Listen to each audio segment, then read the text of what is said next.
Parashat Beshalach, what an awesome Sedra. The Jews are finally out of Mitzrayim, finally out of Egypt. They're walking to freedom. They panic when they see the Egyptians. They say one of the most awful things. Hamibli ein kvarim b'Mitzrayim? Was it because there were no more graves in Egypt? Lakachtanu lamut b'midbar? You took us to die in the wilderness? But eventually the Egyptians are drowned in the sea and the Jews have crossed over. Bnei Yisrael opened their mouths to sing Az Yashim Moshe Bnei Yisrael. It's all wonderful. They are saved. And then it happens. Vayasa Moshe et Yisrael miyam suf. Vayasa. Not Vayisu. They journeyed. But Vayasa. Moshe caused the Jewish people to journey on. They were stuck in a moment. How do we go back to normal life when we've just witnessed miracles? How do we get a sense of reality when water has just formed two columns? We've walked through the sea, in the sea on dry land. So Rashi tells us because they were busy picking up all the spoils from the Egyptians, and they had nothing, and they wanted something for all those years of slavery. But really they were trapped. How do you return to the ordinary when you've been through the extraordinary? How do you get a sense of life and proportion and reality? And it gets so bad that they travel to a place and they can't drink the water because it's bitter, and the physical world, the natural world, the real world seems bitter to them.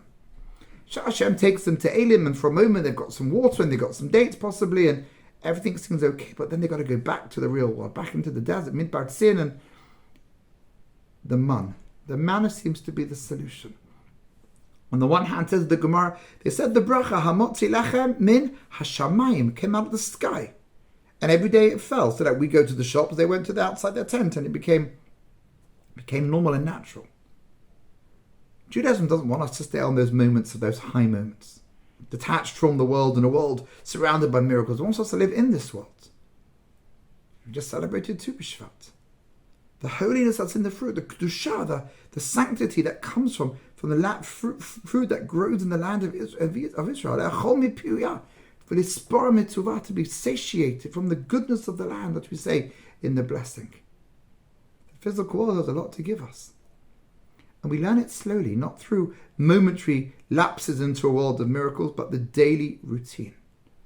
The daily routine of going out. On the one hand, the manna was miraculous. On the other hand, it fell every single day. And if you left it over, it wouldn't be there. It would dissolve, it would turn into worms.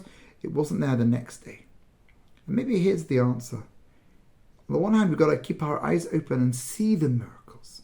Recognize the hand of Hashem in our lives and the love and the support and the constant attachment to Him. On the other hand, we need the routine and the rigor, not the monotony, but the rhythm of everyday living. We have to go out and get our food and connect with the world, but see in the blessings in our life. The hand of Hashem, it brings the food from another place and gives it to us. No one said Jewish living is going to be easy.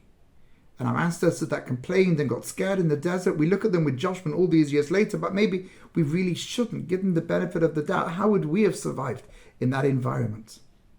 So with being a bit more respectful to our ancestors, understanding the challenges of living a world of holiness and a world of miracles, even to the point where they could say, why did you, Moshe and Aaron, take us out into the desert? They seem to forget about Hashem.